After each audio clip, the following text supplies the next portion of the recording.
The sky itself was once a battlefield. Long before telescopes or satellites, our ancestors looked up and saw epic wars written in the stars.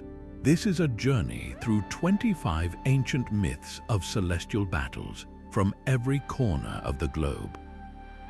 These are not simple stories. They are humanity's first attempts to explain the terrifying power of a thunderstorm, the reason the sun rises, and the eternal struggle between order and chaos. By the end, you will see the night sky not as a silent void, but as the greatest storybook ever written. We will uncover why a Greek god's victory shaped Western thought, and how a shattered pillar in China explains the flow of every river. What ancient truth do you think is still hidden in the constellations? Our story begins with a universe ruled by fear. The ancient Greek cosmos was not a place of light and order, but a dark, oppressive realm under the fist of the Titan Cronus. He had seized power by overthrowing his own father, and a prophecy haunted him that one of his children would do the same. So, to keep his throne, Cronus performed a terrible recurring act. Each time his wife Re gave birth, he would swallow the newborn whole, imprisoning his own children within his stomach to prevent the prophecy from coming true. This was the state of the world, a cycle of consumption and tyranny, until one mother decided to break it. When her sixth child, Zeus, was born, Re wrapped a stone in swaddling clothes and tricked Cronus into swallowing it instead. The infant god was secretly whisked away to a cave on Crete, raised in hiding, his destiny growing alongside him. Years later, the grown Zeus returned, not with an army but with a clever plan. He disguised himself as a cupbearer and served his father a powerful potion.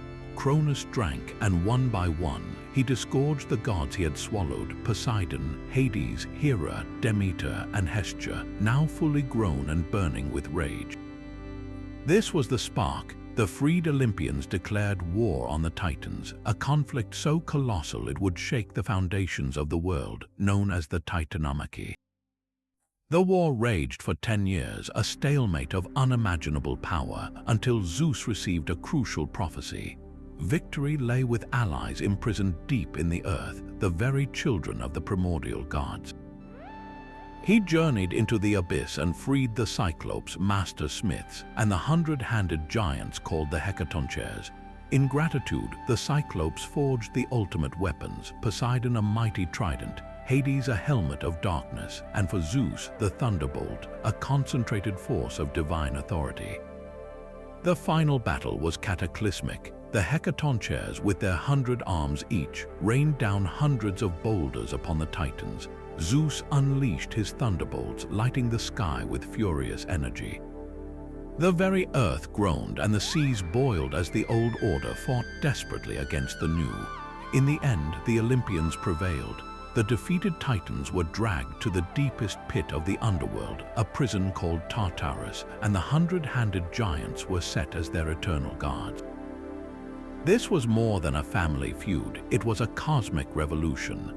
The triumph of Zeus and his siblings established a new celestial order, a regime based on laws, oaths, and domain.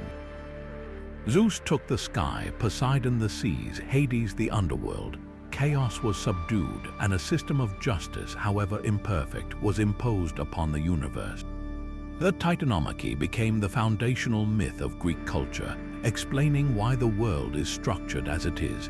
A story where a tyrannical past is overthrown to make way for a governed, predictable cosmos.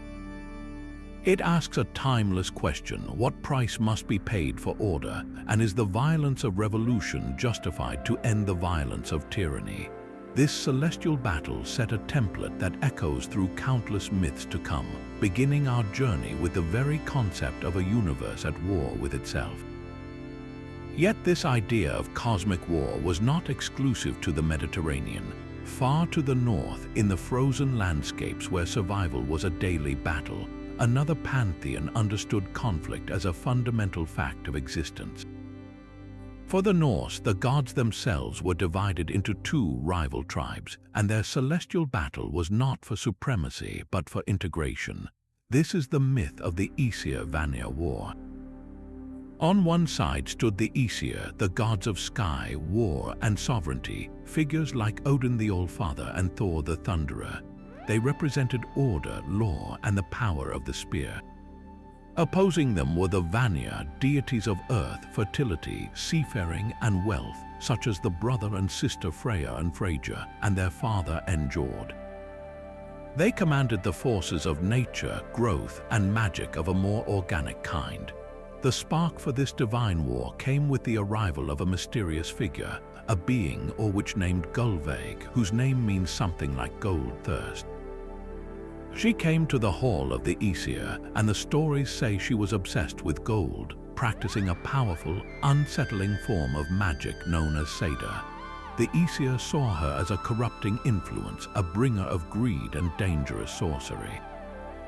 3 times they attempted to kill her, piercing her with spears and burning her in their great hall. And 3 times she was reborn from the ashes, more powerful and more defiant each time. This failure, this inability to destroy something they did not understand, ignited a war of attrition. The conflict dragged on, with neither side able to secure a decisive victory. The Aesir, masters of battle, found their strength matched by the Vanir's deep, resilient magic and connection to the land itself. Exhaustion eventually led to a remarkable realization. Perhaps total victory was not possible or even desirable. So the gods did something unprecedented. They negotiated a truce. To seal their peace, they performed a profound act of exchange, a divine hostage swap. The Vanir sent their best to live among the Aesir, Njord and his children Freya and Freyja. In return, the Aesir sent the wise god Honir and the immensely knowledgeable Mimir to the Vanir. This was not a surrender, but a fusion. Freya and Freyja brought their potent fertility magic and understanding of Seder into the heart of Asgard, forever enriching the Aesir's capabilities. Honir and Mimir were meant to counsel the Vanir, though the exchange took a dark turn when the Vanir, suspecting deception, beheaded Mimir. Yet even in death, his wisdom persisted, as Odin later preserved his head to consult it. The war's resolution created a unified Norse pantheon, a committee of gods who had learned coexistence through conflict. This myth is a stunning metaphor for cultural synthesis.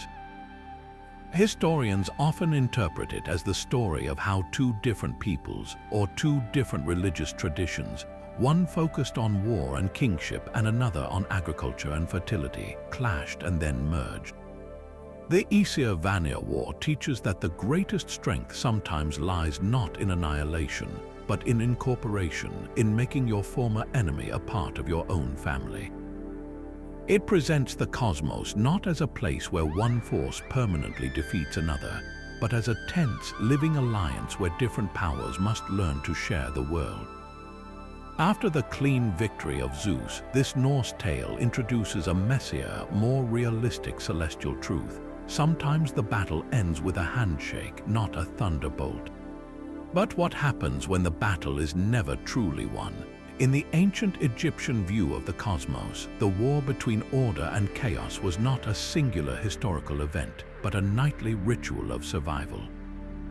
This is the eternal struggle between the sun god Ra and the serpent of chaos, Apophis.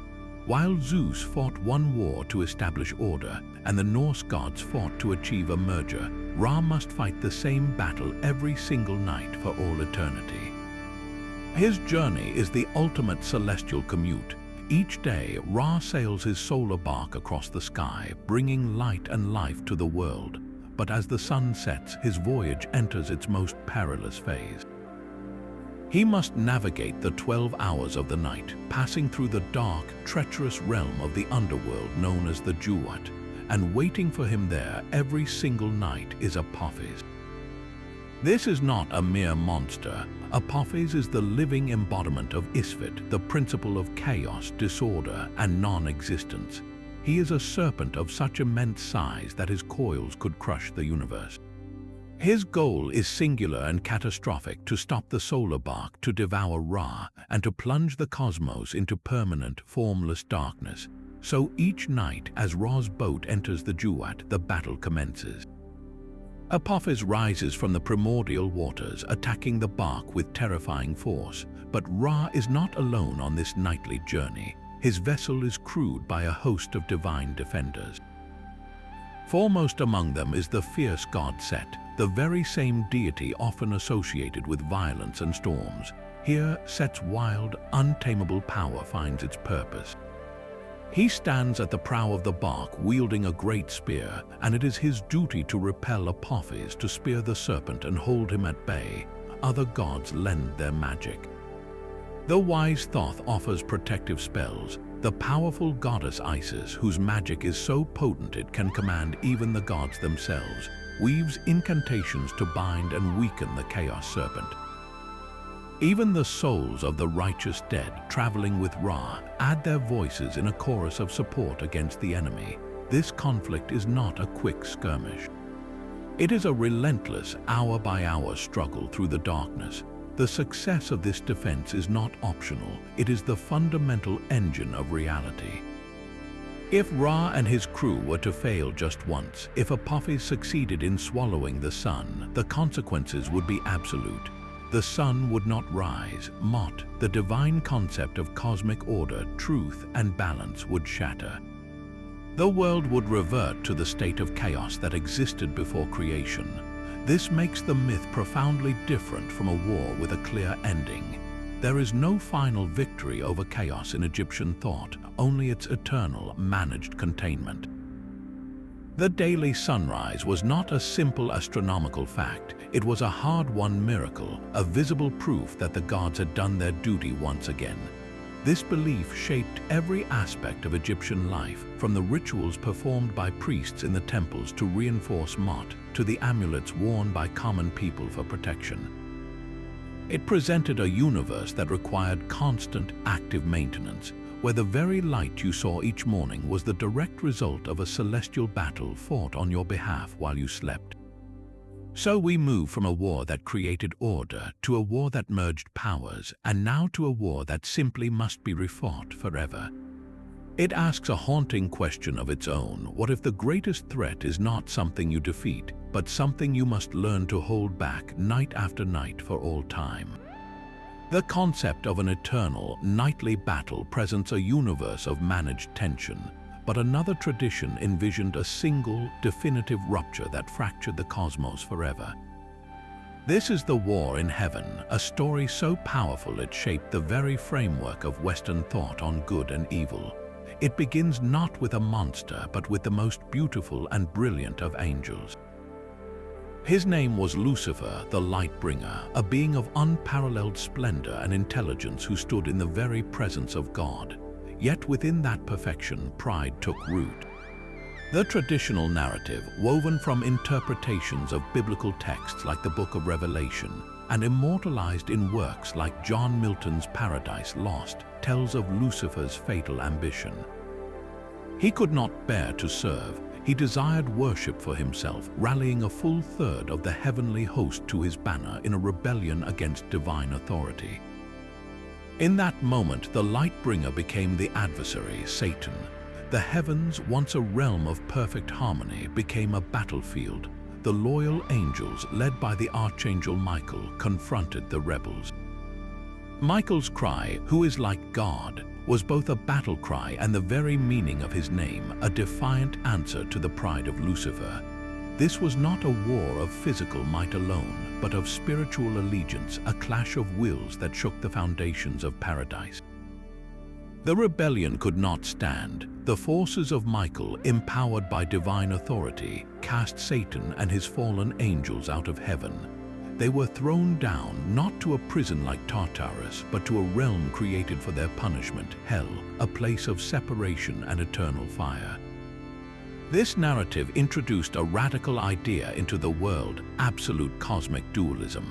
Unlike the Egyptian struggle where chaos was a natural force to be managed, or the Norse conflict that ended in merger, the war in heaven framed the universe as a stage for a fundamental, moral war between good and evil with no middle ground. The cast of characters was now clear: God and his loyal angels on one side, Satan and his demons on the other, with humanity caught squarely in the middle. This myth became the bedrock of Western eschatology, the study of the end times, promising a final, ultimate battle where this duality would be resolved forever. It infused art, literature, and philosophy for centuries, giving form to the concept of temptation, sin, and redemption. Yet, within the broader Abrahamic tradition, there are profound variations. In Islamic narrative, the figure known as Iblis was not an angel in the same sense, but a jinn made of fire. When God commanded the angels to bow to the newly created Adam, Iblis refused. His sin was not a desire for God's throne, but a pride rooted in his nature. He argued that he, created from smokeless fire, was superior to a being made from clay. For this act of arrogant disobedience, he was cast out, but granted a reprieve until the day of judgment, becoming humanity's clear adversary. This variation shifts the focus from a war over sovereignty to a test of obedience and humility. Whether seen as Lucifer's envy or Iblis's pride, the core resonance remains, a celestial schism born from a refusal to accept one's place in the divine order.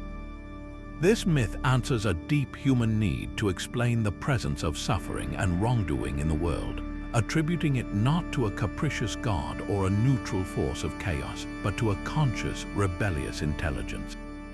It asks us, where does pride end and rebellion begin? And can a creation of perfect beauty choose its own destruction?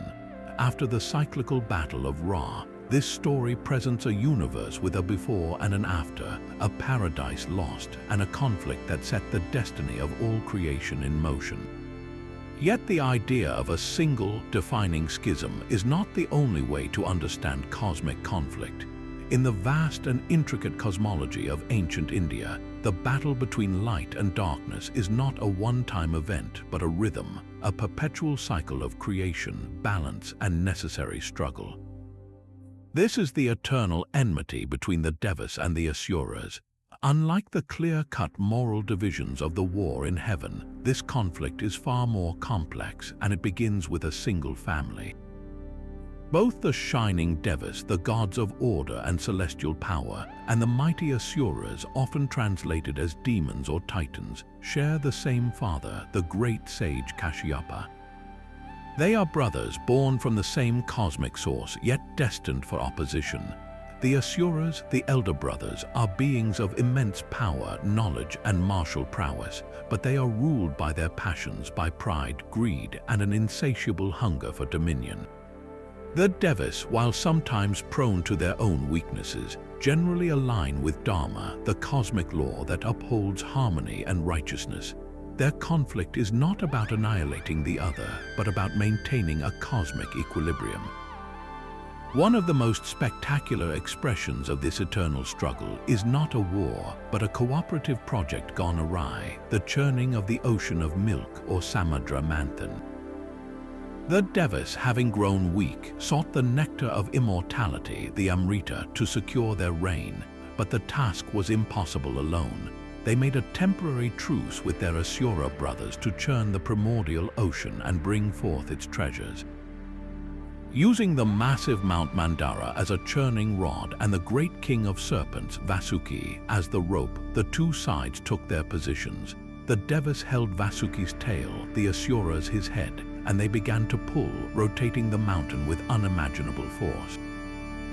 This celestial tug of war churned the ocean for centuries. From its depths emerged wonders and horrors alike, the divine physician Dhanvantari with his pot of Amrita, the goddess of fortune Lakshmi, the intoxicating goddess of wine, and finally, a deadly poison so potent it threatened to destroy all creation. Only the god Shiva, in an act of supreme sacrifice, drank the poison, holding it in his throat and turning it blue, saving the universe. When the nectar finally appeared, the fragile alliance shattered. A fierce battle erupted over the pot of Amrita. In the ensuing chaos, the god Vishnu, in the form of the enchanting Mohini, distracted the Asuras and ensured only the Devas drank the immortal elixir. This myth is a masterpiece of cosmic metaphor. It tells us that both the forces of order and chaos are necessary for creation itself. that the universe's greatest treasures and its deadliest poisons are produced by their combined effort. The Asuras are not purely evil, they are a required counterweight, their ambition providing the very tension that drives the world forward, but the cycle continues. When the balance tips too far toward the Asura's chaotic power, a new defender arises, often in a form that shatters expectation. This brings us to the story of Mahishasura, the buffalo demon. Through intense austerities, he gained a boon that no man or god could kill him. Empowered and arrogant, he overthrew the Devas from heaven, casting them out of their own abode. The gods, in their desperation, pooled their divine energies, their collective rage and light. From this fusion of power erupted a blinding, fiery mass that coalesced into the form of the goddess Durga, a warrior with 10 arms, each bearing a weapon gifted by the gods. She rode a lion into battle against the Asura army. The battle was cataclysmic. Mahishasura shifted forms from buffalo to lion to elephant, but Durga, serene and fierce, matched him at every turn. Finally, as he reverted to his buffalo form, she pierced him with her trident and beheaded him with a single, mighty stroke. The triumph of Durga is profound. It signifies that when the masculine powers of the cosmos, the Devas themselves, are rendered helpless by a threat born of their own rules, salvation comes from the divine feminine, a power that exists beyond the limitations of any boon. Her victory is celebrated annually in festivals like Navaratri, a 9-night ritual of dance, worship, and the symbolic slaying of inner demons. These stories, immortalized in breathtaking temple carvings where gods and demons strain against the serpent, and in classical paintings capturing Durga's moment of victory, present a universe of dynamic balance. The enemy is not a foreign invader, but a brother. The battle is not for permanent victory, but for the restoration of a rhythm. It asks us, what if the darkness we fight is not separate from us, but a part of the same cosmic family? And what if the ultimate power lies not in exclusion, but in a synthesis so complete it gives birth to a goddess? The idea of a world born from a broken equilibrium finds its most dramatic expression in ancient China. Here, the cosmic order was not maintained by nightly patrols or eternal cycles, but by a delicate architectural marvel. The heavens were believed to be held aloft by 8 colossal pillars, one at each cardinal and intercardinal direction, with a 9th central pillar supporting the axis of the world. This perfect symmetry created a flat, balanced earth under a domed, stable sky. But this perfection was shattered by a single act of divine temper. The agent of this catastrophe was Gong Gong, a turbulent water deity often depicted as a demon with a copper head and an iron forehead, a being of uncontrollable floods and raging rivers. He embodied chaos, the unbridled power of water that ignores all boundaries. His opponent was Zhu Rong, the solemn and fierce god of fire, the master of forge and furnace, representing control, civilization, and the contained blaze that serves humanity. Their conflict was inevitable, a primal clash of elements. Gong Gong, in his ambition, rose in rebellion against the celestial order, challenging Zhu Rong's authority. The two gods met in a spectacular duel across the heavens, fire against water, order against chaos. For a time, the battle raged, steam filling the skies as Zhu Rong's scorching flames met Gong Gong's torrential onslaught. But the nature of fire is to focus and conquer, while water, when scattered, loses its power. Zhu Rong emerged victorious, defeating the rebellious water god. What happened next, however, was worse than the battle itself. Consumed by fury and humiliated by his loss, Gong Gong, in a fit of ultimate spite, turned his rage not on his conqueror, but on the very structure of the cosmos itself. He flew headlong with all his demonic might and smashed his indestructible iron forehead against one of the great pillars of heaven, Mount Baju, the pillar that stood in the northwest. The impact was catastrophic. The mighty pillar, which had supported the sky since the beginning of time, shattered into fragments. The immediate consequence was a cosmic disaster. With one pillar gone, the sky could no longer remain level. It tore loose at that corner and tilted drastically toward the northwest. The earth, now unbalanced, sank and cracked in the opposite direction toward the southeast. In that single moment of divine petulance, the perfect, symmetrical world was lost forever, replaced by the tilted, imperfect reality we inhabit. This myth provided a profound and beautiful explanation for the fundamental truths of the Chinese world. Why do all the major rivers of China, like the Yangtze and the Yellow River, flow relentlessly toward the east and into the sea? Because the earth slopes southeast. Why does the sun, moon, and all the stars move across the sky from east to west? Because the sky is tilted northwest, causing the celestial bodies to slide down its slope. Even natural disasters like floods were seen as a lingering echo of Gong Gong's chaotic essence, a reminder of the world's fractured state. This story is more than an origin tale, it is a philosophy. It suggests that our world's imperfections, its geographical biases and natural dangers are not random.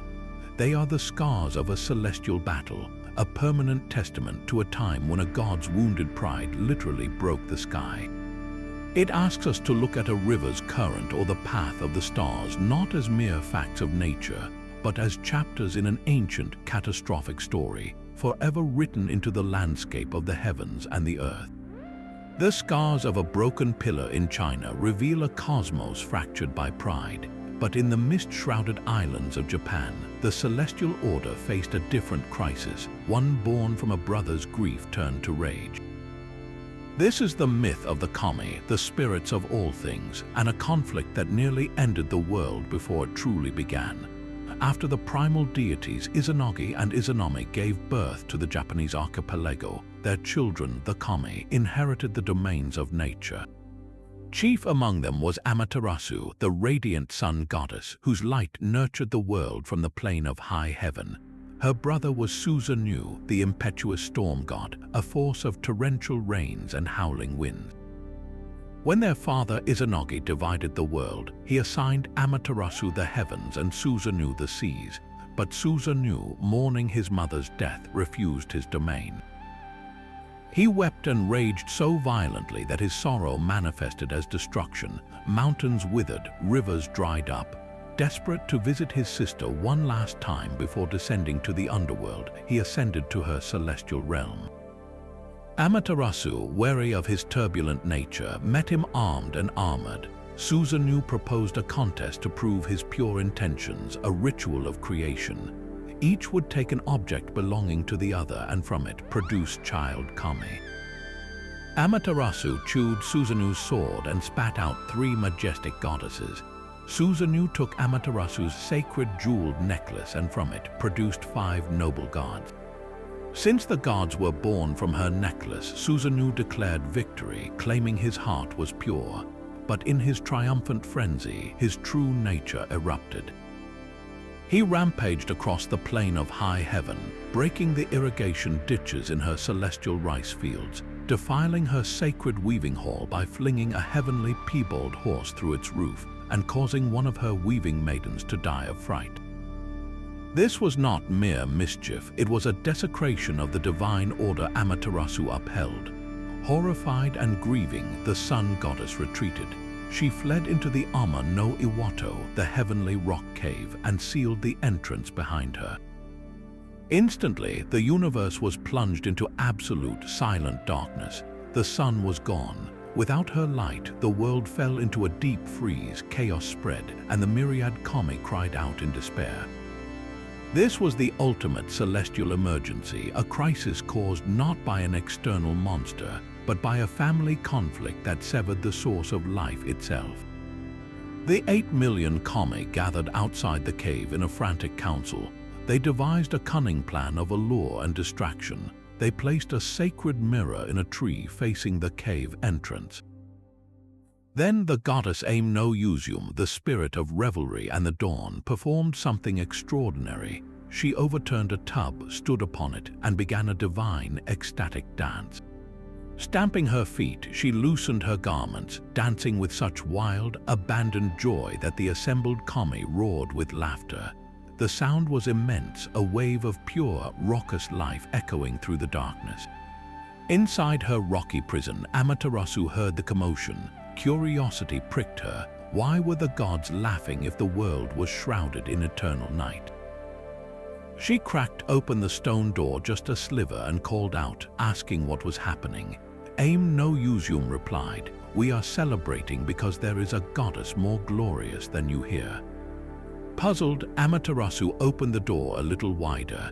At that moment, the kami held up the mirror. Amaterasu, who had never seen her own reflection, saw a dazzling radiance shining from the cave. Leaning forward to examine this brilliant stranger, she emerged just enough for a mighty god to seize the cave door and pull her fully into the world. Light flooded back across the heavens and the earth. The darkness was broken and life was restored.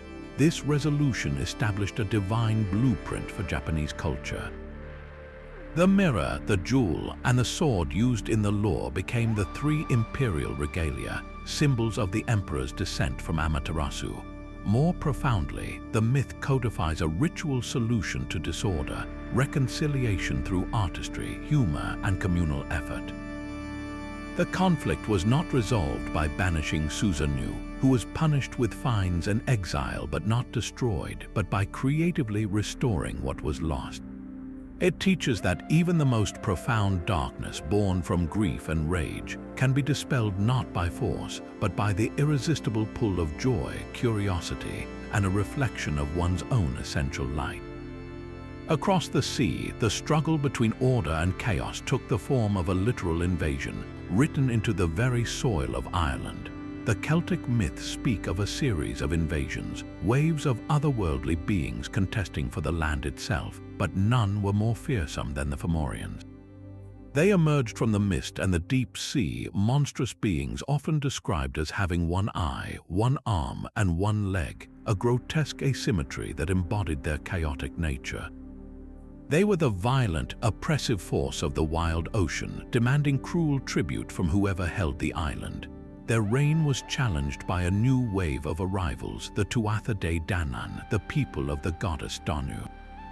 These were not simple warriors, they were a tribe of gods and masters of magic, arriving in a single day on the island, shrouded in a magical mist.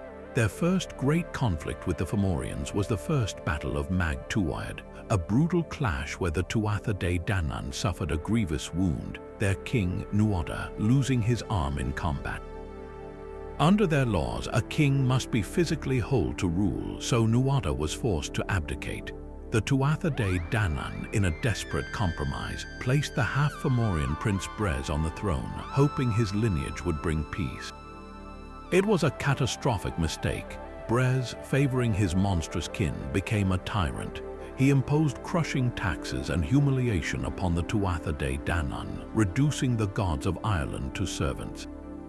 The land itself grew barren under his unjust rule, for Celtic kingship was a sacred contract, the king's righteousness directly linked to the fertility of the soil. As the oppression deepened, hope arrived in a single, dazzling figure. His name was Lug Lamfodda, Lug of the Long Arm. He came to the royal court of Tara, and when the gatekeeper asked what skill he possessed, Lug listed them all: master warrior, harper, poet, historian, sorcerer, craftsman. The stunned gatekeeper replied, "You are the many-skilled one." Lug was in essence the ultimate synthesis, a god who contained within himself all the arts needed for civilization and war. He rallied the despairing Tuatha De Danann and led them into the epic Second Battle of Mag Tuaid. This was not merely a physical fight, it was a war of magic and destiny. The Tuatha De Danann wielded their four great treasures: the unbreakable spear of Lug, the sword that could cut through any armor, the stone that cried out to crown the true king, and the cauldron that provided endless nourishment. The Fomorians, meanwhile, relied on their own dreadful powers, chief among them the terrifying Balor of the Evil Eye. This Fomorian king possessed a single, massive eye that was normally kept veiled by 7 layers of eyelids, for its gaze was a weapon of instant death. When battle was joined, the field shook with the sound of clashing magic and steel. The tide turned on a moment of prophecy and precision. A druid had foretold that Balor would be killed by his own grandson, and that grandson was none other than Lug, whose grandfather was the Fomorian king himself. As the battle raged, Balor had his monstrous eyelid lifted, preparing to unleash his annihilating gaze upon the Tuatha De Danann army. Lug acted with impossible speed. He fitted a stone into his sling, and with the skill of a master, he hurled it with such force that it drove Balor's eye straight through the back of his own head, so that the deadly gaze now fell upon the ranks of the Fomorians, decimating them. With their king dead, the Fomorian army broke and was driven back into the sea. The victory was total. Nuada, now with a silver arm crafted by the physician god Dian Sect, was restored to the kingship, and the land flourished once more. This war defined more than a military victory. It established the very concept of sacred sovereignty in Ireland. It proclaimed that rightful kingship was not about brute force or lineage alone, but about justice, skill, and the protection of the people from the chaotic forces that forever lapped at the shores. The Tuatha De Danann won the right to rule because they represented a balanced, skillful order against the monstrous tyranny of the deep. The battlefield of Troy was not just a contest of heroes, but a stage for the gods to settle their own scores. Homer's Iliad presents a moment of breathtaking divine chaos, a scene known as the Titanomachy, where the gods abandoned their celestial detachment and plunged directly into the carnage. The war had always been their proxy conflict, sparked by a golden apple of discord, but here their partisan passions boil over. Zeus, attempting neutrality, forbids the other gods from intervening, but his command collapses under the weight of their favoritism. The Greek and Trojan armies clash, and suddenly the air shimmers with divine presence. Athena, champion of the cunning Greeks, strides onto the field in gleaming armor. She is immediately confronted by her brother Ares, the god of raw, frenzied war, who burns with fury for the Trojans. Their clash is not one of brute force against wisdom, but of two philosophies of conflict made manifest. Elsewhere, the queen of the gods, Hera, whose hatred for Troy is personal and endless, faces the young huntress Artemis, who supports the Trojans.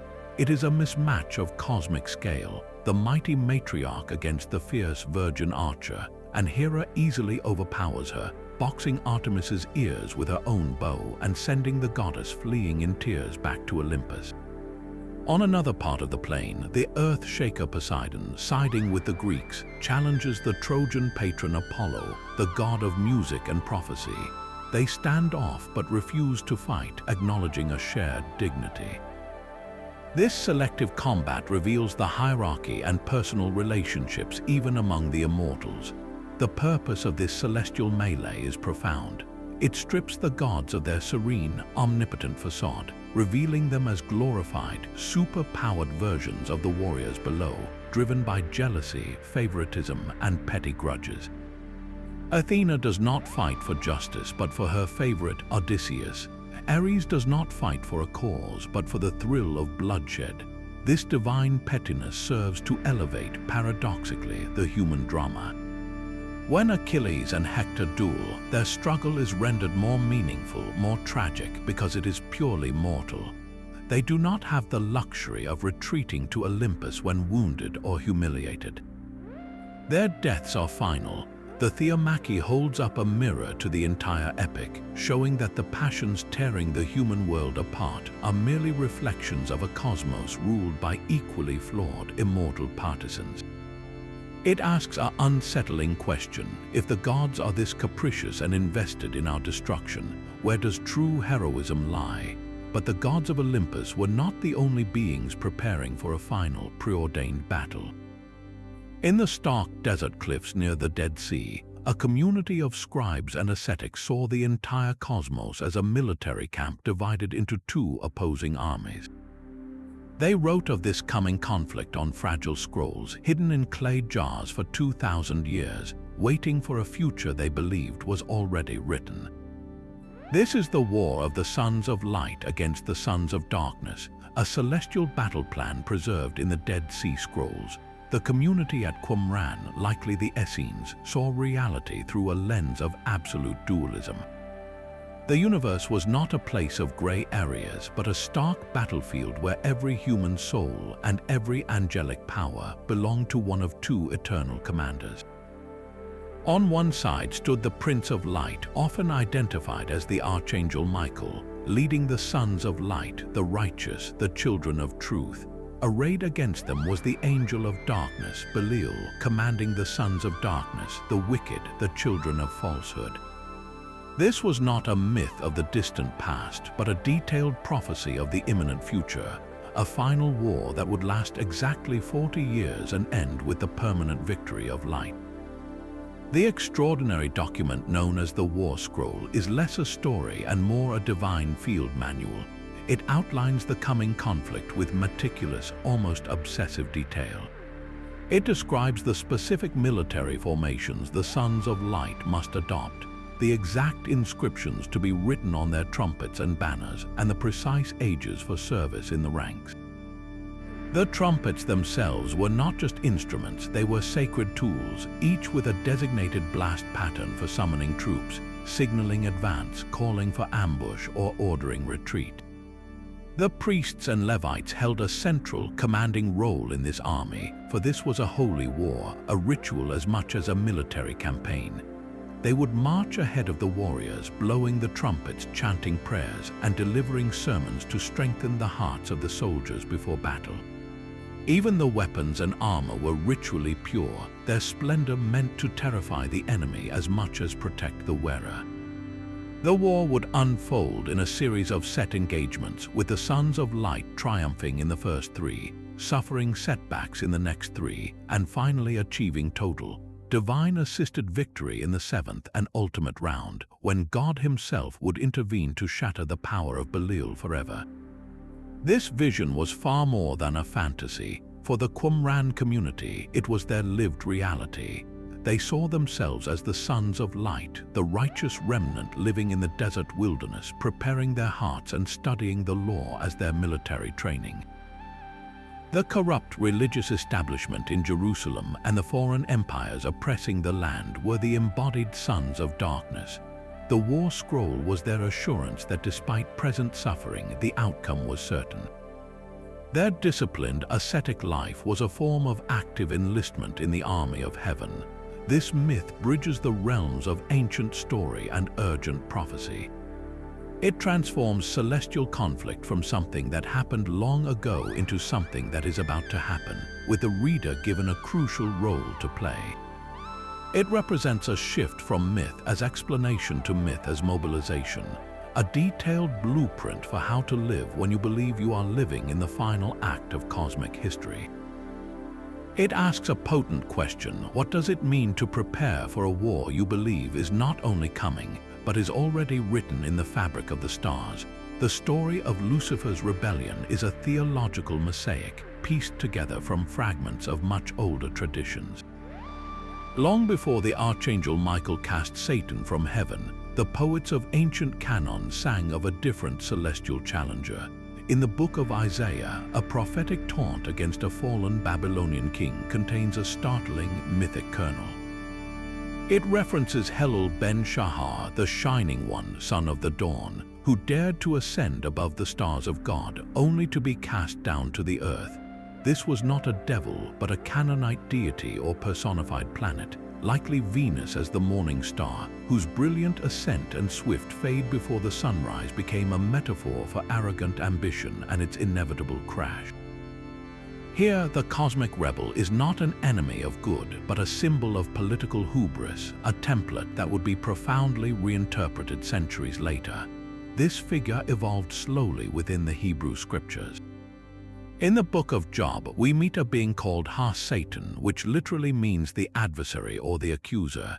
He is not a fallen angel, but a member of the divine council, a celestial prosecutor whose role is to test the righteousness of humans by God's own permission. He is more like a stern, skeptical district attorney in the court of heaven than a lord of evil. The transformation of this official into the ultimate enemy required a fusion of ideas and a shift in worldview. During the turbulent centuries between the Old and New Testaments, Jewish thought grappled deeply with the problem of evil, seeking to explain its origin without attributing it directly to God. This theological ferment gave rise to expansive, non-canonical texts that filled the narrative gaps. One of the most influential was the Book of Enoch, a collection of visions that circulated widely in the centuries before and during early Christianity. It presents a different yet parallel celestial disaster, the story of the Watchers. These were a group of 200 angels, the sons of God, who looked upon the daughters of men, found them beautiful, and descended to earth to take them as wives. This illicit union broke the boundary between heaven and earth, and the Watchers taught humanity forbidden arts, from metallurgy and weapon-making to sorcery and cosmetics. Their giant offspring, the Nephilim, ravaged the earth. For this rebellion, the Watchers were bound in chains and imprisoned in darkness until a final judgment. This narrative, while distinct from the prideful rebellion of a single archangel, powerfully shaped the concept of fallen angels corrupting the world. It provided a vivid backstory for evil spirits and demonic forces, directly influencing the authors of the New Testament and early church fathers. These strands, the fallen morning star from Canaanite myth, the accuser from the heavenly court, and the corrupting watchers from Enochic literature, were woven together by early Christian theologians. Facing persecution and needing to explain the stark opposition to their faith, they synthesized these ideas into a coherent, powerful antagonist. The adversary in the court became the adversary of God himself. The pride of Helel ben-Shahar became the pride of Lucifer. The corrupting influence of the Watchers explained the pervasive evil in the world. This composite figure, now named Satan, the devil, provided a focal point for cosmic conflict, transforming the problem of evil from an abstract theological question into a personal, spiritual war with a recognizable enemy.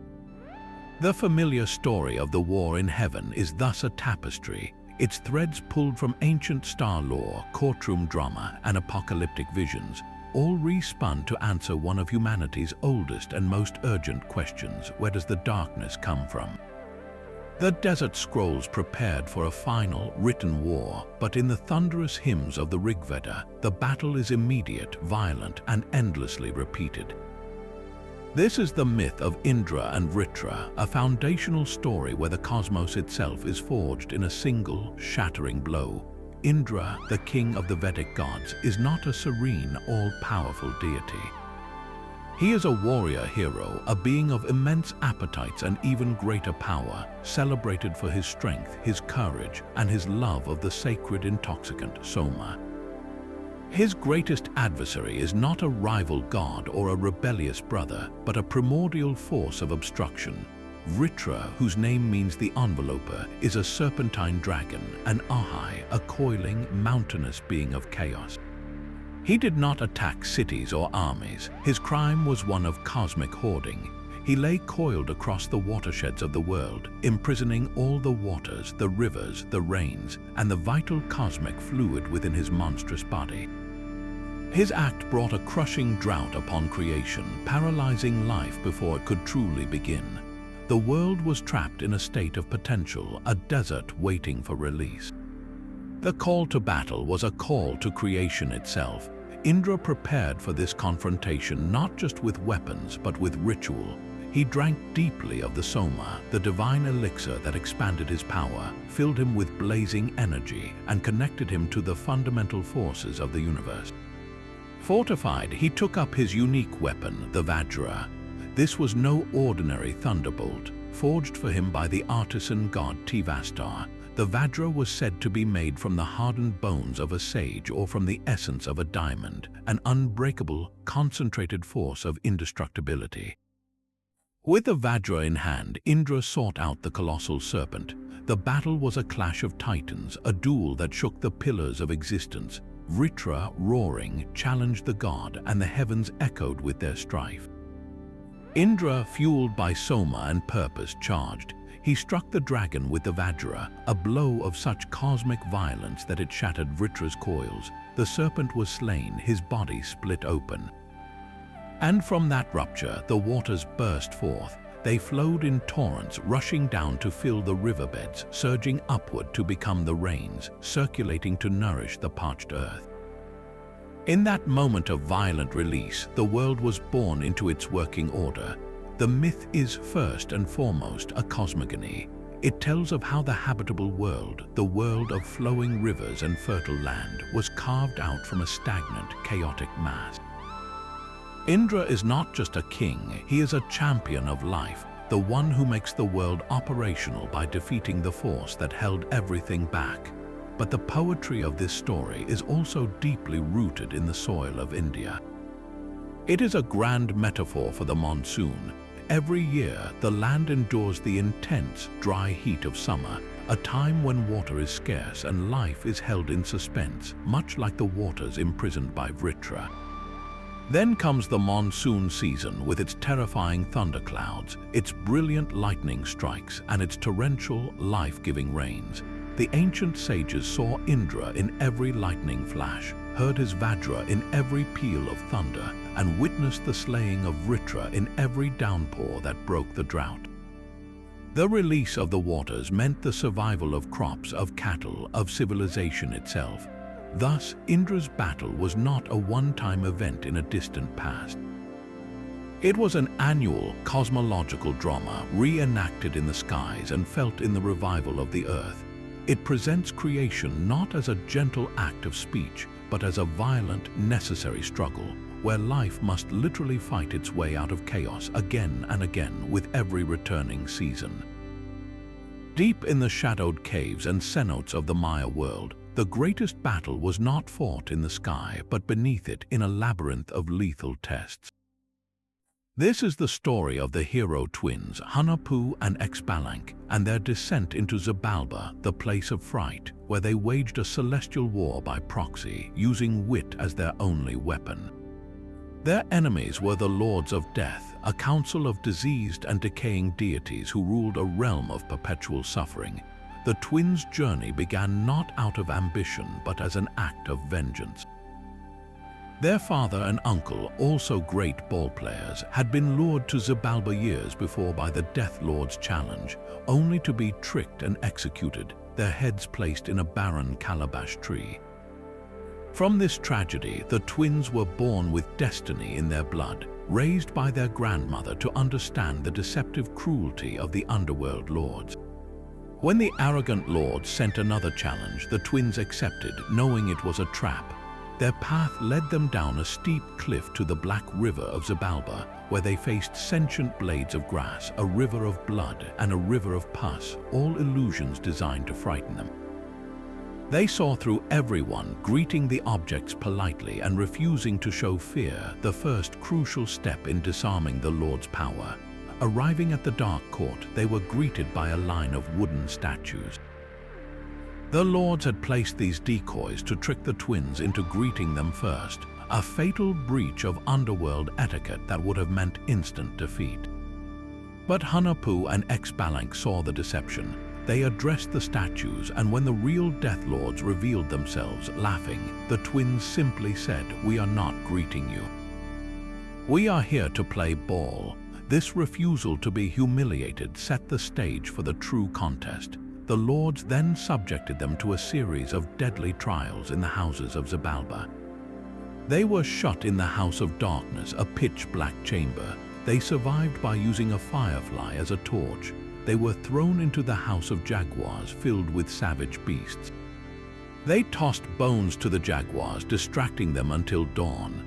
In the House of Cold, they huddled together against the killing frost. Each trial was a confrontation with a primal terror, and each time, the twins' resourcefulness and unity turned a death sentence into a mere inconvenience. The central challenge, however, was the ball game itself, played on a court that symbolized the cosmos. The Lords, powerful but arrogant, expected to win easily. The twins, however, played a different game. They let a small animal carry their ball into the court's rafters, where it knocked down the Lords' prized gourds and yokes, humiliating them. In a final, desperate attempt to kill the twins, the Lords sent them to the House of Bats, a cavern filled with deadly razor-nosed creatures. There, Hunahpu peeked out from his protective blowgun at the wrong moment and was decapitated by a swooping bat. His head was taken to the ball court to be used as the game ball, but Xbalanque, through clever magic, carved a substitute head from a squash and with the help of animal allies, retrieved his brother's real head, restoring him to life. This act of resurrection was the turning point. It proved the twins possessed a power the Death Lords could not comprehend, the power to reverse the finality they themselves represented. Having seen everything, the twins then performed the ultimate trick. They pretended to sacrifice each other in a dramatic spectacle for the Lord's entertainment, only to rise again, whole and vibrant. Amazed and greedy for this power of immortality, the two head lords, one death and seven death, begged to be sacrificed and resurrected themselves. The twins obliged, but when they sacrificed the arrogant lords, they simply left them dead. With the rulers of chaos destroyed, the twins ascended from Xibalba, not as conquerors but as cleansers. They rose into the sky, becoming the sun and the moon, or in some versions, the planet Venus. Before their final ascent, they also defeated the vain bird deity Seven-Makor, who had falsely claimed to be the sun and moon during the world's early, disordered days. By shattering his arrogance, they cleared the way for the true celestial bodies to take their ordained places. Their victory was a cosmic restoration. It did not erase death, but it subordinated it to a greater order, paving the way for the dawn of true humanity. The Popol Vuh, the sacred book that holds this story, makes it clear because of the hero twins, the Lords of Decay no longer rule unchecked. Their battle, fought with intelligence and illusion in the deepest underworld, ultimately secured the proper functioning of the world above, proving that sometimes the most profound celestial order is won not by thunderbolts but by the cleverest trick of all. While the hero twins used trickery to order the underworld, the gods of Mesopotamia fought for control of the cosmos itself with a terrifying, world-shattering violence. In the dusty plains between the Tigris and Euphrates rivers, the divine family was a sprawling, dysfunctional court, and their internal conflicts wrote the rules of human existence. These were the Anunnaki, the great gods who decreed the fates. Their celestial politics were a constant, simmering tension between elder and younger generations, a struggle that began not with a monster but with a labor dispute. The elder gods, led by the sky god Anu and his powerful son Enlil, lord of the air and storms, held authority. The younger gods, however, were tasked with the backbreaking work of digging irrigation canals and maintaining the cosmos. Exhausted and resentful, they finally rebelled, surrounding Enlil's dwelling with their tools raised in protest. The divine council was thrown into panic. How could order be maintained if the gods themselves refused to work? The solution, devised by the clever god E, was both ingenious and momentous. They would create a new being to bear this burden. From the clay mixed with the blood of a slain, rebellious god, they fashioned the first humans. Our species, in this ancient view, was born from a celestial strike, a divine compromise to prevent a civil war among the gods. Humanity's purpose was etched into its very clay, to serve the Anunnaki so the gods could live in leisure.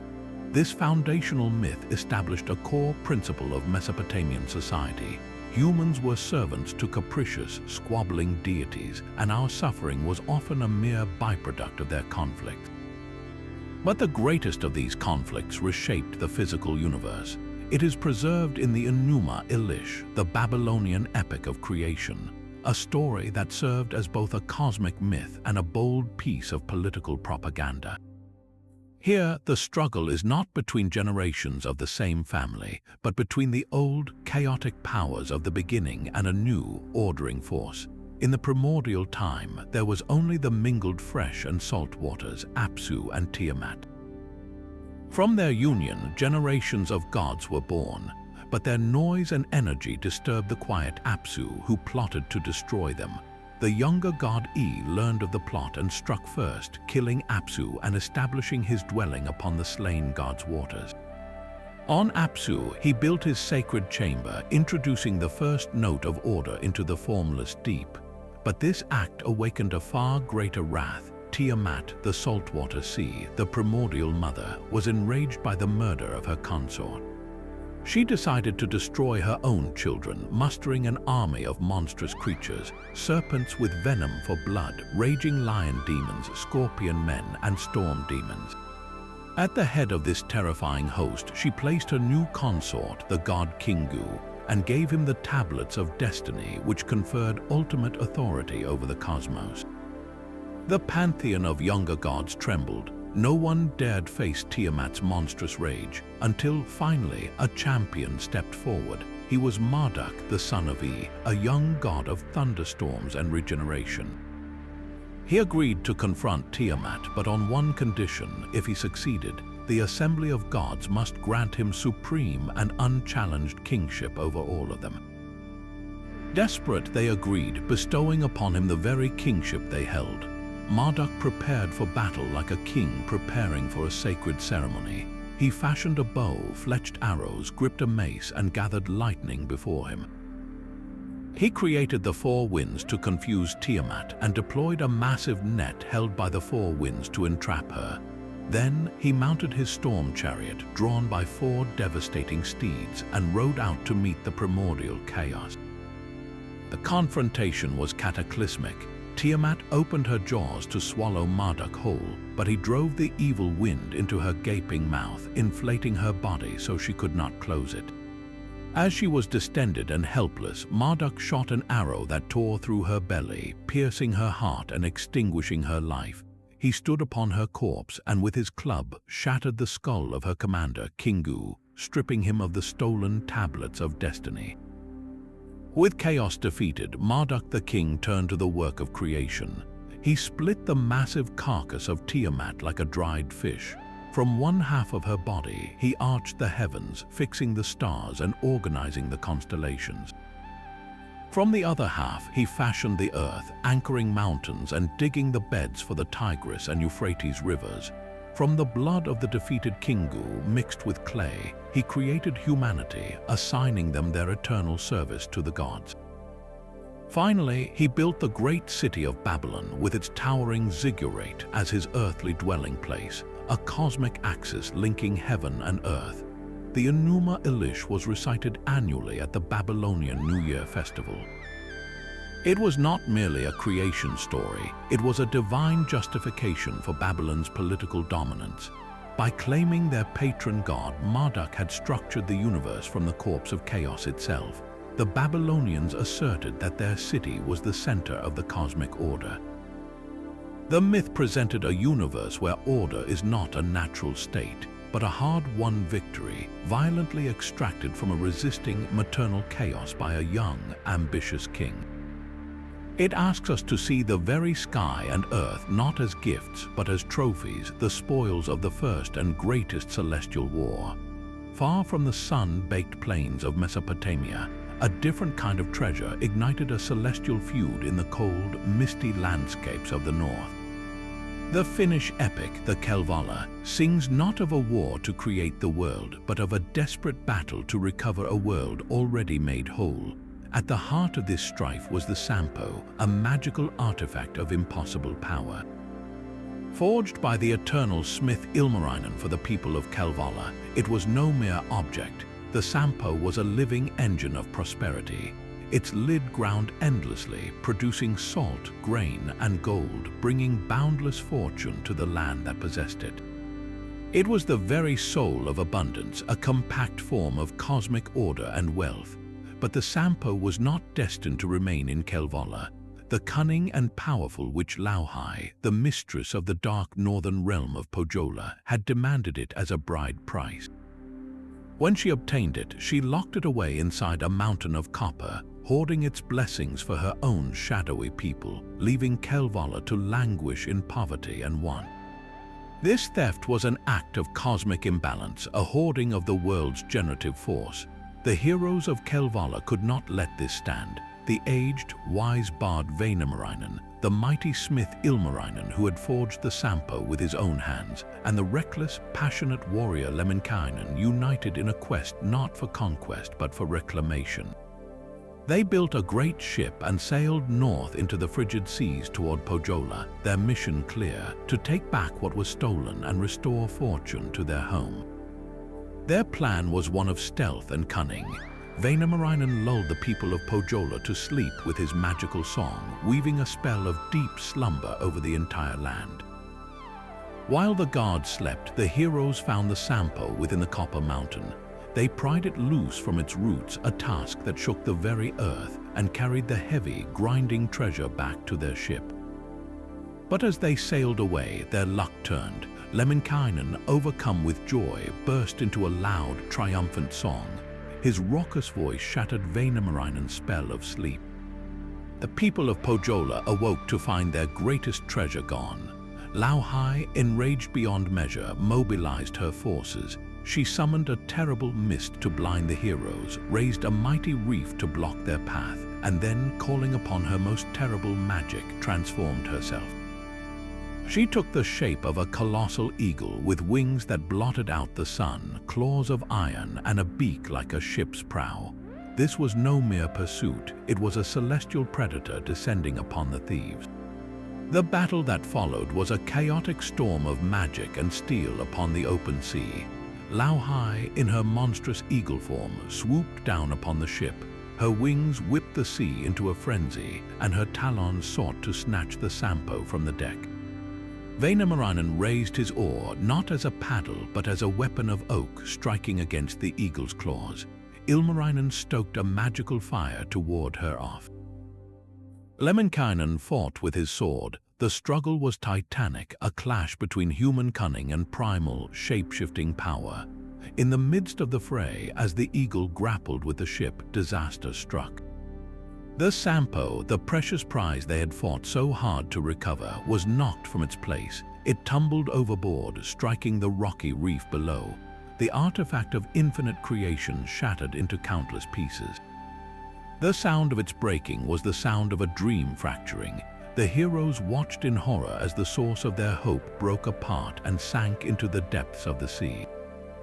But the myth does not end in total loss. The broken pieces of the Sampo, scattered by the waves, did not lose all their power.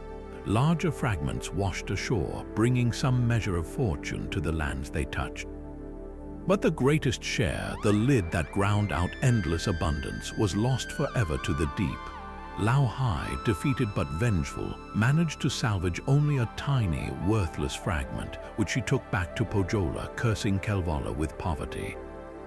Vainamarinen later gathered the fragments that washed to his shores, planting them in the earth in the hope they might grow a new, lesser form of prosperity. This poignant conclusion transforms the myth from a simple adventure into a profound meditation. The war for the Sampo teaches that the greatest treasures are fragile, and that the violence used to reclaim them often ensures their destruction. The heroes won a battle but lost the very thing they fought for, gaining only broken pieces of the whole. It reflects a worldview where perfect, concentrated fortune is unsustainable, and blessings are meant to be scattered, partial, and hard-won. The shattered Sampo, its pieces seeding the world with sporadic luck, tells us that perhaps total abundance was never meant for any one people to hold, and that what remains after the great conflicts is often just enough to go on, but never enough to forget what was lost. A shattered treasure leaves a world of fragments, but sometimes the only path forward is upward. In the traditions of the Maori, the sky was not a distant dome, but a series of 10-layered heavens, each a distinct realm of being and power. To ascend them required more than courage, it demanded a sacred purpose, and for the hero Tohaki, that purpose was a fusion of grief and destiny. His father was Hema, a man of noble lineage who was captured and killed by the Ponechiri, eerie, goblin-like beings from the sea, or in some versions by the Patupea, the pale, fairy-like people of the mist and forests.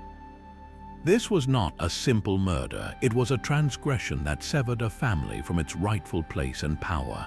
Tohaki and his older brother Karihi were left with a burning obligation, Utu, the deep-seated concept of balance, reciprocity, and often vengeance. Their quest was to restore that balance, to reclaim their father's bones and his stolen honor, but it would lead them far beyond the earthly realm. Their journey began with a search for the path to the heavens, guided by their wise grandmother. She instructed them to find the ancestral vine, the Akka, that connected the world of humans to the realm of the gods. They found it, a massive, rope-like creeper descending from the clouds, its roots tangled in the earth.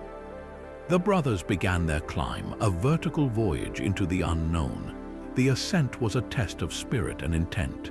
As they climbed, they heard voices from above, the voices of celestial beings testing them. These beings would shake the vine violently, trying to dislodge the climbers. The grandmother had given them a crucial piece of wisdom: when the vine shakes, cling tight and do not look down.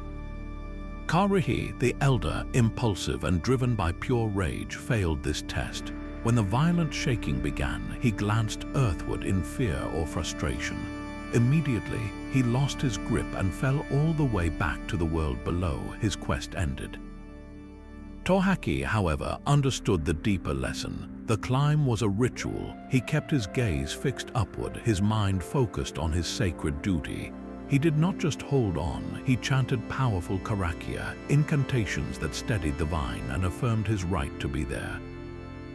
He was not just climbing physically, he was ascending in mana, spiritual authority and prestige. When Tohaki finally pulled himself into the lowest of the 10 heavens, his true nature began to manifest. He was not merely a man seeking revenge, he was a being with a divine inheritance, a connection to the primal forces of the sky. The celestial realms were populated by various beings, some hostile, some ambivalent. Tohaki engaged in battles, but these were clashes of elemental power. He discovered his domains, lightning and thunder. In confrontations, he would not simply wield a weapon, he would summon the storm itself. His fists became flashes of lightning, his voice the roll of thunder.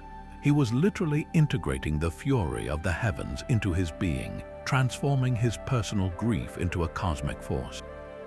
Each victory, each demonstration of this power increased his mana and his tapu. Tapu is a complex concept meaning sacred, prohibited, set apart. With every step, Tohaki was becoming more tapu, charged with a dangerous, potent sanctity that both protected him and set him irrevocably apart from the ordinary world. His journey culminated not in a final, destructive battle, but in a transformative union. In the highest heavens, he encountered Mekuku Makaka, a celestial maiden of radiant beauty. She was the daughter of the sky beings, a prize of the highest order. Tohaki won her through his demonstrated power and his elevated state of being. Their marriage was the ultimate symbol of his success. He had not only avenged his father by confronting the powers of the sky, he had fully integrated into them. By marrying a daughter of the heavens, he secured a permanent place in the celestial order, weaving his lineage directly into the fabric of the upper worlds. This myth is a profound blueprint for the acquisition of power. It teaches that righteous purpose, when combined with strict ritual discipline and inner focus, allows a hero to climb to the very source of authority. The vengeance of Tohaki is not a blind rage. It is a sacred mission that recalibrates the universe, restoring balance by elevating the Avenger to a station where he can wield the lightning itself. It asks us, what are we willing to become on the climb to set things right? A wish upon a star can become a one-way journey to another world. Across the Great Plains, from the Lakota to the Blackfoot, a hauntingly similar story is told of a young woman who gazes at the night sky, particularly at two bright stars close together. She makes a wish, saying aloud that she would marry one of those star men. That night, as she sleeps, her wish is granted in the most literal way. She awakens not in her tipi, but in the sky world, a luminous land where her new husband is indeed a star person, handsome and kind. They build a life together and she bears children, yet a persistent, quiet longing for her earthly home tugs at her heart. Her husband, knowing this yearning is dangerous, gives her one strict rule. She must never dig near a certain large turnip or muskrat root that grows near their lodge. For a time she obeys, but the pull of memory is too strong. One day, overwhelmed by curiosity and homesickness, she takes a digging stick to the forbidden spot. She works at the root, loosening the soil until finally it comes free. And there, where the root once was, is a hole. Peering down through it, she sees the most beautiful and heartbreaking sight imaginable. The familiar shape of her old village, the smoke from campfires, the people like tiny specks moving below. The vast, terrifying distance between her new celestial life and her old earthly one is now a visible, open shaft. This moment of forbidden looking shatters her sky-bound existence. Knowing she can never be content again, she decides to return. Using materials from the sky world, often sinew or buffalo hair, she begins to weave an impossibly long rope. She works for days, her children often helping, braiding a line that will lower them all back to the world of humans. When the rope is finally long enough, she secures it at the edge of the hole and begins the descent, her children following. But the sky world is not so quick to let its own go. Her star husband discovers the escape and gives chase, climbing down after them.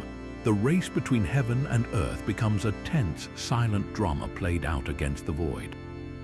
In some versions, the woman reaches the ground just in time to cut the rope, sending her husband falling to his death, his light scattering into many smaller lights. In others, seeing he cannot stop her, the husband accepts the separation but transforms their children into a cluster of stars so he can watch over them forever. This is how many tribes explain the Pleiades, that tight knot of stars in the winter sky, seen as the children caught between two worlds. This myth is a profound meditation on the cost of longing. It explores the irreversible nature of certain choices, where even a fulfilled wish can become a gilded cage.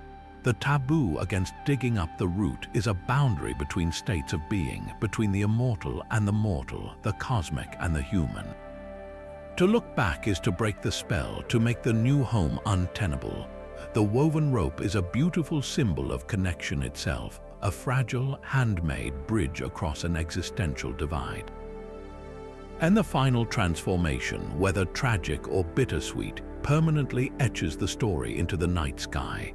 It tells us that some departures are so significant they leave a permanent scar on the cosmos, a reminder that every star we see might not just be a point of light, but a person, a child, or a moment of impossible choice, forever frozen in the heavens above.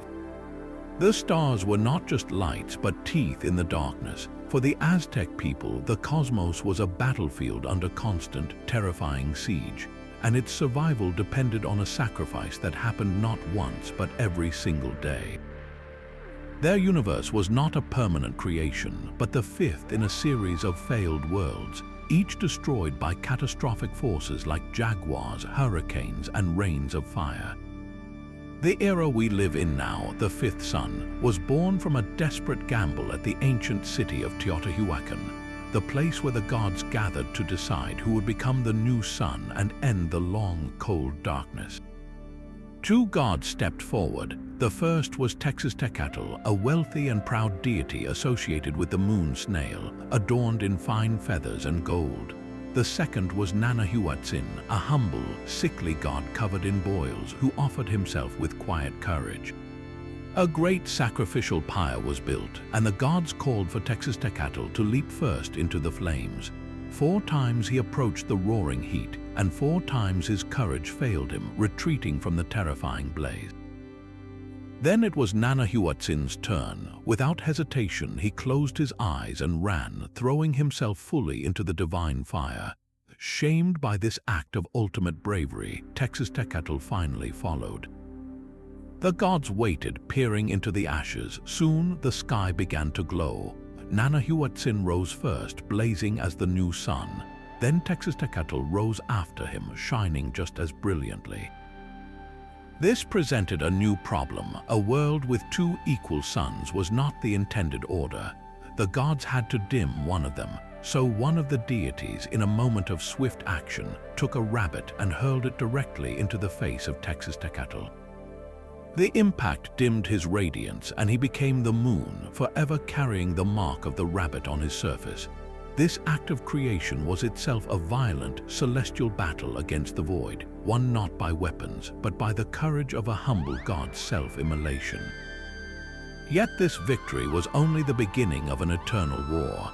The sun, Titanomachy, was not a stable, self-sustaining light.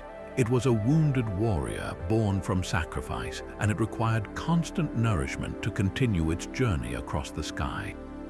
That nourishment was the most precious substance of all human life force, offered in the form of blood and hearts. This was the sacred duty of the Aztec people, to feed the sun through ritual warfare, capturing enemies to provide the sacrificial energy or chalchihuatl that would strengthen Titanomachy for his daily battle. Because the darkness was not passive, it was an army waiting to pounce. The stars themselves were not benign. They were the Titanomachy skeletal star demons that lurked at the edges of the cosmos. During a solar eclipse, when the sun appeared to be dying, the Aztec world would erupt in panic. People would bang pots and pans, women would scream, and warriors would stand ready. They believed the eclipse was a moment when the Titanomachy had succeeded in attacking and devouring the sun. If the rituals failed and the sun was not fed enough, the demons would win permanently, descending to Earth to devour all of humanity and bring about the final, irreversible destruction of the fifth sun. This belief wove time, astronomy, and warfare into a single, terrifying tapestry. The calendar was not just for planting crops, it was a countdown, a schedule of necessary battles to stave off apocalypse. The grandeur of Tenochtitlan, with its towering temples, was not merely political. It was a cosmic military headquarters, a fortress against the encroaching night. Every sunrise was a victory, every sunset the beginning of another night's anxious vigil. The Aztec cosmos was a state of perpetual, sacred emergency, where the most beautiful light in the sky was a reminder of a battle that required every human being to become a soldier. The celestial court is always in session. In the Igbo cosmology of West Africa, the sky is not a chaotic battlefield, but a divine judiciary where gods and goddesses enforce a sacred legal code. At the center of this system is Allah, the Earth Mother. She is far more than dirt and stone. She is the custodian of morality, fertility, and the law of the land, known as Omnola. All human conduct, from farming practices to community justice, falls under her jurisdiction. Her shrine is the Ogi, a sacred symbol in every village, representing the covenant between the people and the land itself. To offend Allah is to break the fundamental contract of existence. Her primary celestial counterpart, and sometimes her adversary in this cosmic court, is Amadioha, the god of thunder and lightning. He is the divine enforcer, the swift hand of justice. While Allah embodies the law, Amadioha executes its judgments. Their relationship is one of tense collaboration, and when it breaks into conflict, it is never for petty power, but over a point of divine principle. One story tells of a prosperous town that grew arrogant. In their wealth, they began to commit abominations, acts that violated Omnola. They desecrated sacred spaces, ignored taboos, and flouted the communal ethics Allah upheld. The Earth Goddess, patient but unwavering, sent warnings through her priests through failed crops and through strange signs in the community. The people, blinded by their pride, ignored every omen. They believed their success was their own doing, forgetting it was a gift from the land they were now poisoning. Allah's justice, however, is inexorable. When her direct appeals failed, she did not declare war herself. Instead, she withdrew her protection and presented the case to the Celestial Council. The charge was a breach of cosmic law. Amadioha, as the executor of divine will, took up the mandate. The conflict that followed was not a war of conquest, but a judicial sentence carried out with terrifying precision. The skies, once clear, darkened with his wrath. Amadioha did not send an army, he sent a storm. Thunder, the sound of his voice, announced the verdict. Lightning, his spear, became the instrument of execution. He rained destruction upon the offending town, not to annihilate for the sake of it, but to cleanse, to purge the land of the spiritual pollution that had offended Allah. The town was shattered, a lesson written in fire and ruin for all to see. This narrative, like many in the Igbo tradition, reframes celestial conflict as a legal process. The battle between the Allah and Amadioha is a divine correction, a necessary violence to restore a balance that has been morally, not just physically, disrupted. It reinforces a profound idea: the gods are not whimsical tyrants, they are custodians of an order that humanity is bound to uphold. Their conflicts are the mechanisms by which that order is maintained, ensuring that justice, or ik, is not just an earthly concern, but a cosmic principle etched into the very fabric of the sky and soil. High above the Great Lakes, the sky is not empty air, but a realm of feathered giants. These are the thunderbirds, colossal raptors, whose very wing beats roll across the heavens as the deep rumble of thunder. When they blink, their eyes flash with lightning. They are the sovereigns of the upper world, beings of immense power and often protectors of humanity, associated with the cleansing power of the storm and the warmth of the summer sun. But their dominion is forever contested by the rulers of the world below. In the deepest, coldest waters of the lakes and in the hidden underwater caverns dwell their eternal enemies, the underwater panthers. These are not ordinary animals. They are chimeras of terror with the sinuous, scaled body of a serpent, the fierce head and claws of a great cat, often a lynx or panther, and sometimes horns or antlers crowning their skulls. They command the chaotic forces of the lower world, stirring up treacherous waves, sudden squalls, and the unseen dangers that lurk beneath a placid surface. The entire cosmos, for the Ojibwe, Potawatomi, and other eastern woodlands peoples, is structured by this fundamental duality, a perpetual celestial cold war between the powers of the sky and the powers of the deep. Their conflict is not a story with a beginning or an end. It is the ongoing condition of the world. You witness their battles every time a summer storm gathers over the vast expanse of Lake Superior or Lake Michigan. The dark, churning clouds are the thunderbirds mustering, their feathers stirring the winds. The booming thunder is the sound of their great wings in flight. And each brilliant, jagged fork of lightning, that is no random discharge. It is a weapon. It is the thunderbird hurling a spear of pure celestial fire down into the waters, striking directly at the coiled form of the underwater panther lurking below. The panther responds with its own arsenal, whipping the lake into a frenzy with its thrashing tail, sending waves crashing against the shore, and summoning the torrential rains that seem to merge the sky and water into a single, violent entity. This myth is a breathtaking act of personification, giving conscious, heroic form to the most dramatic and potentially destructive forces of nature. But it is more than just a weather report. It encodes a profound ecological and spiritual understanding. The thunderbirds represent the forces that bring life, the rains that nourish crops, the lightning that can purify, and the sun that follows the storm. The underwater panthers embody the necessary but dangerous powers of the watery depths, the source of fish and life-giving water, but also the potential for drowning, flooding, and unpredictable chaos. Their struggle maintains a vital balance. Without the thunderbird's attacks, the panthers might rise up and flood the world.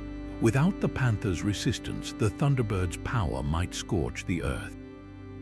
The myth teaches respect for both realms, acknowledging that humanity lives in the fragile space between these two colossal combatants.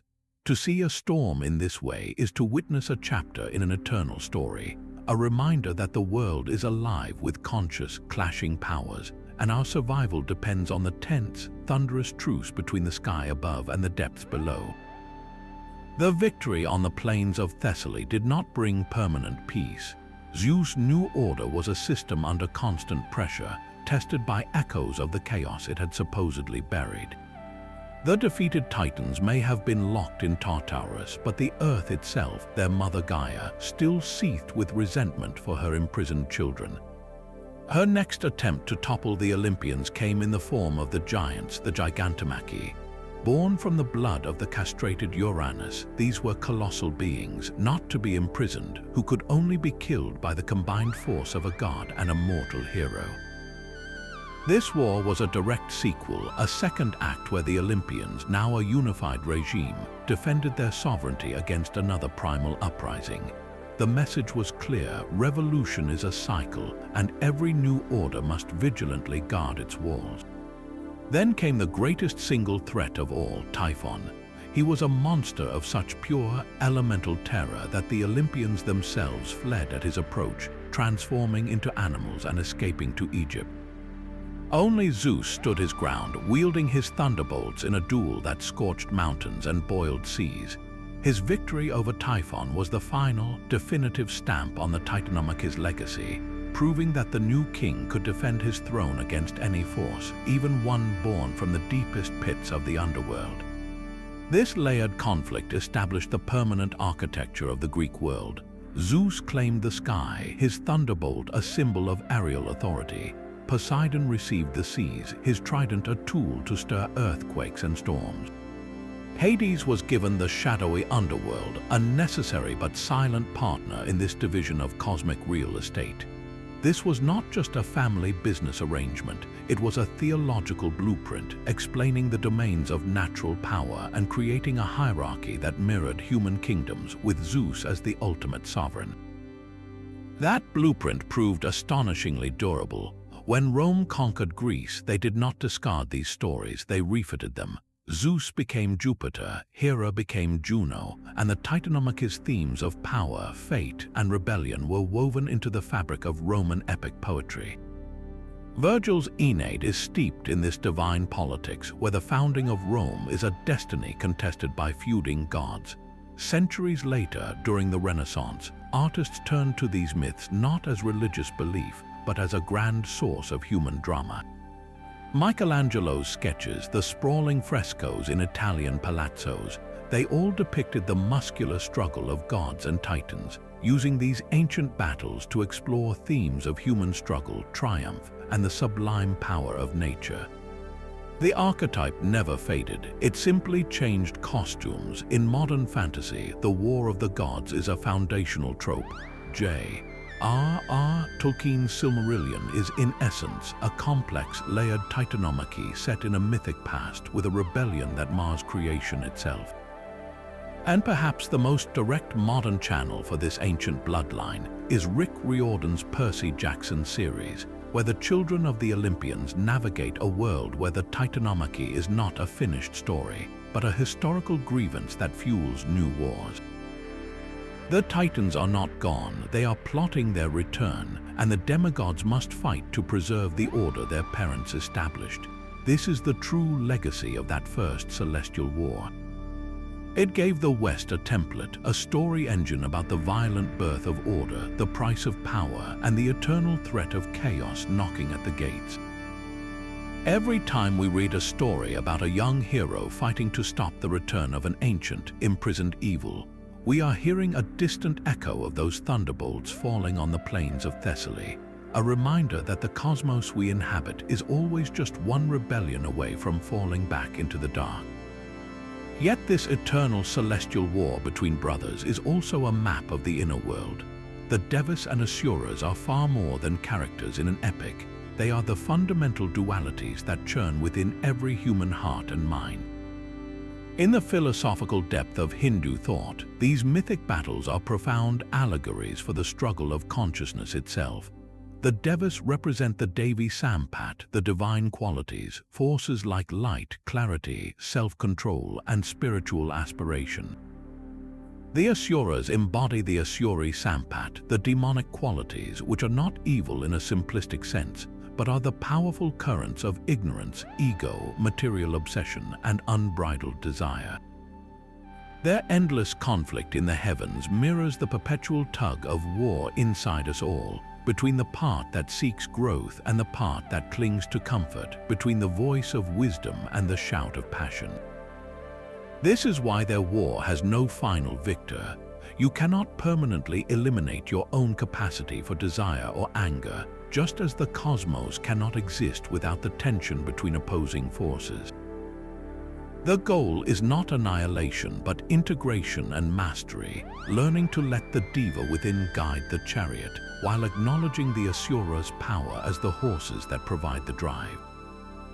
This philosophical lens transforms the spectacular Samudra Manthan, the churning of the ocean, into one of the richest spiritual metaphors ever conceived.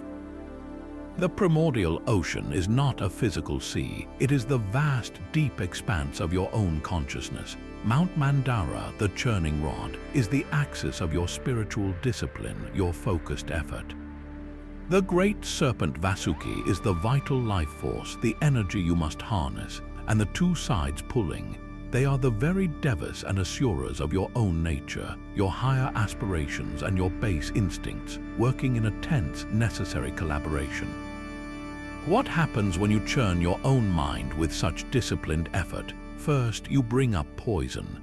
The deadly halahala that threatens to destroy everything represents the toxic residues of karma, the painful memories, the hidden fears, and the dark realizations that surface when you truly look within.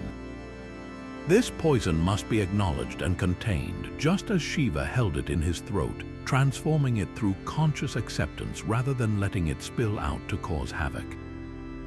Then from that same churning emerge the treasures, the goddess of prosperity, the divine physician, and finally, the nectar of immortality, the Amrita. This is the ultimate prize of self-realization, the state of enlightened awareness that lies beyond the cycle of birth and death. But here lies the final, exquisite lesson of the allegory. Even after the nectar appears, the battle is not over. The Asuric qualities, the forces of ego and greed, immediately try to seize the nectar for themselves. The divine aspect, here in the form of Vishnu as Mohini, must ensure the nectar is distributed to the Deva within. This tells us that enlightenment is not a one-time event where you defeat your lower nature forever.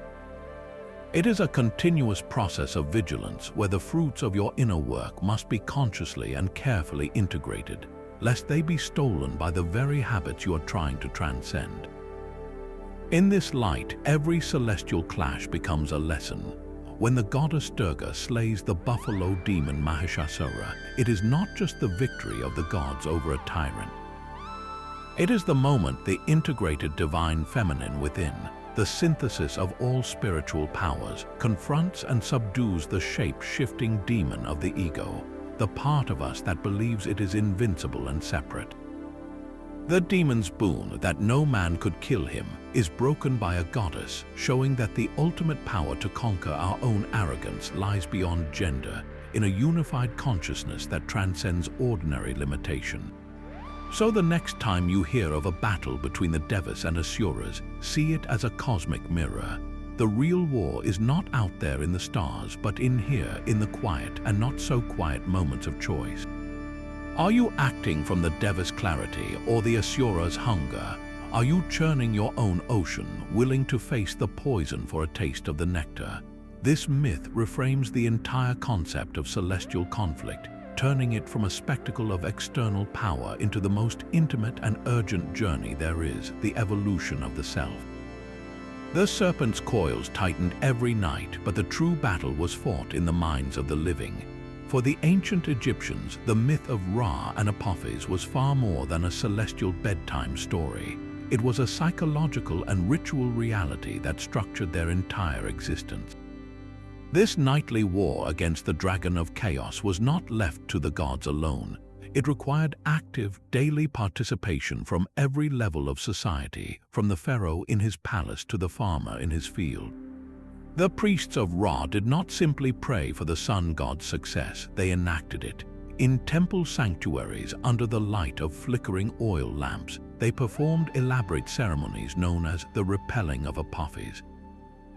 These were not passive prayers, but aggressive rituals of sympathetic magic. They would inscribe the name of Apophis on potsherds or wax figurines, then smash them, stab them with knives, or burn them in a controlled fire. They recited powerful incantations from texts like the Book of Overthrowing Apophis, each word designed to bind the serpent's power, to dull his teeth, and to confuse his senses. By ritually destroying the serpent's image, they believed they were actively weakening the real Apophis in the duat, lending their strength to Ra's celestial crew. This transformed existential dread into manageable action. Apophis was the ultimate psychological antagonist, the embodiment of every fear that keeps a human mind awake in the dark, the terror of non-existence, the collapse of meaning, the return to a formless void where nothing makes sense.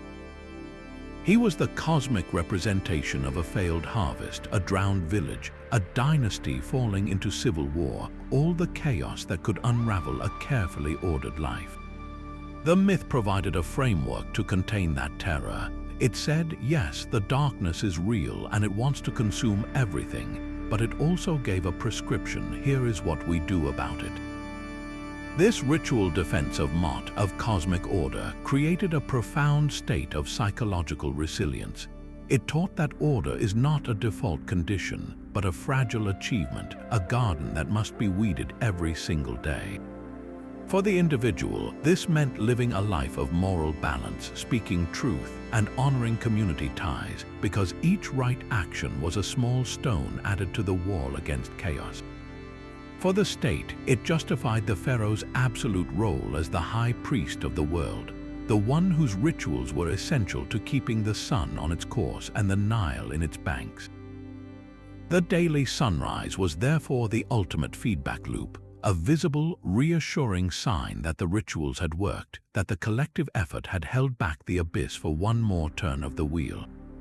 This is why the myth endured for millennia. It addressed a fundamental human need to believe that our actions matter in a vast and terrifying universe, that by lighting a lamp, speaking a truth, or breaking a pot, we are helping to hold back the night.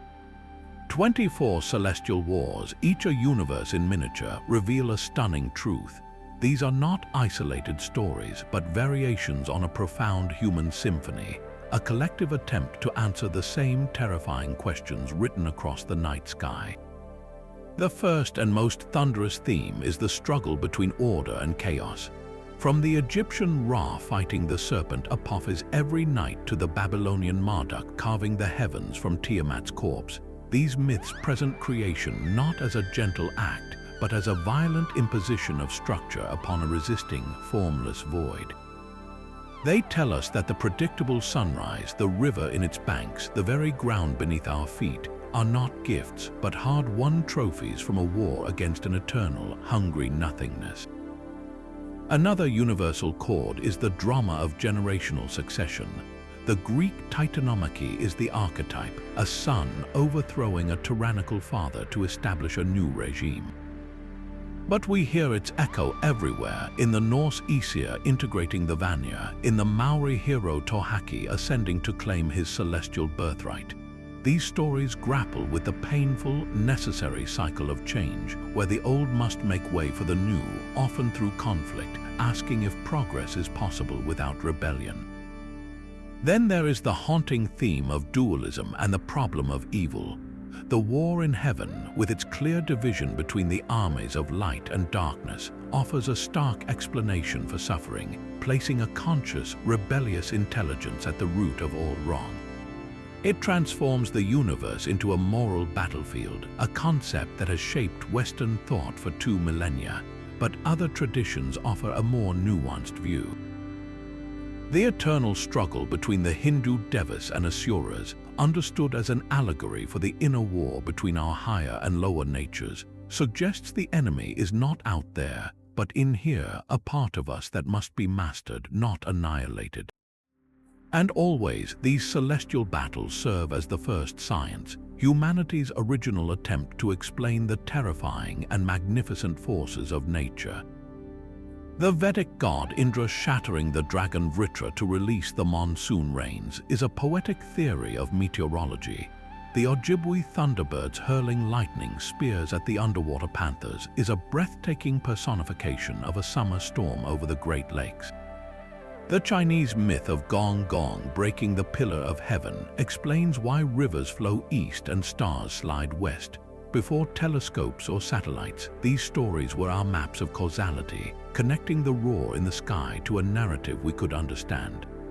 So what does this symphony of conflict tell us? Across continents and centuries, separated by oceans and language, our ancestors looked up and saw the same essential drama.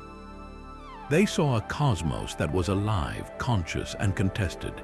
They used the metaphor of war to make sense of violence, change, and the fragile structure of reality itself.